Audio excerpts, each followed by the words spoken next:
minutes. Without objection. Madam Speaker, it was on May 7th, the day of the Indiana primary election, just last Tuesday. I believe that was May 5th, excuse me, May 5th, that 12 nuns came to the voting booth to cast a ballot in the election. These nuns, women of the cloth, women who have dedicated their lives to prayer and service, only wanted to vote, but were barred from doing so by Indiana's photographic identification law. This law, which is the most stringent in the United States, the most stringent of any state, requires that before you can cast a ballot, you must present a government-issued photographic identification card.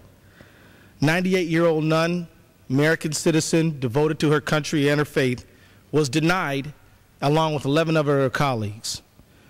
I'm disappointed to tell you, Madam Speaker, that this problem didn't have to happen. Only a few days before this Indiana photographic ID law was put in place, the United States Supreme Court reviewed this law and found that it was reasonable for Indiana to force citizens to provide such identification. Now, Madam Speaker, you might say, well, isn't this designed to just stop voter fraud? The answer is no, Madam Speaker. In the United States Supreme Court decision, the justice that wrote the majority opinion admitted and acknowledged that there was no evidence of voter impersonation. And in fact, Madam Speaker, this bill was a bill to solve a problem that simply did not exist at all. This bill was confronting a mythical voter fraud that worked only to stop 12 nuns and many others from voting. The bill, the bill that required the photographic ID clearly would disenfranchise people who were low income and didn't have a photographic ID. It clearly would and did disenfranchise older Americans who may not have an ID or maybe were born at home and can't even find a birth certificate which they would need to get such a photographic ID. It would clearly bar college students who maybe haven't gotten a driver's license yet from voting. And in fact, this bill prohibited people from voting who need a change in America. It stopped seniors who are against the donut hole of the prescription drug Medicare Part D that is hurting our seniors. It's barring their way to the ballot box.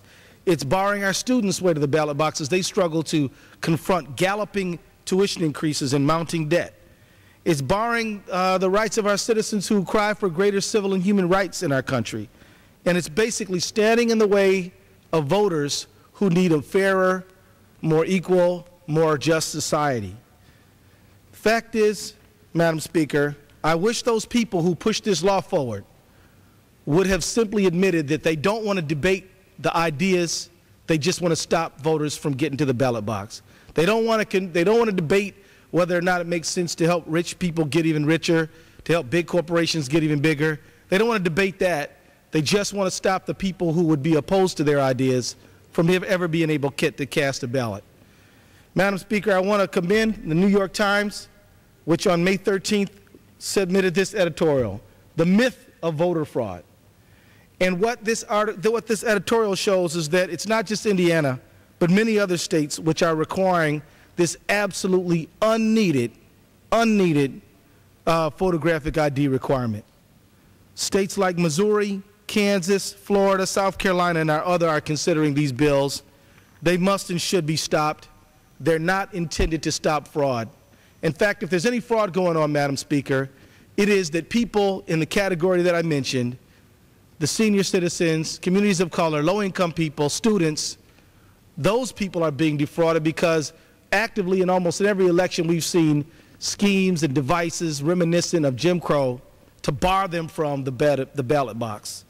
And so, Madam Speaker, I ask you and all the members of this House to consider a bill that will preempt the Supreme Court's decision in the decision that upheld the Indiana voter law. It's what we need. It would improve the quality of democracy in our country. And as I close, Madam Speaker, I just want to say our country is a great one, not because of bombs and guns and a huge economy.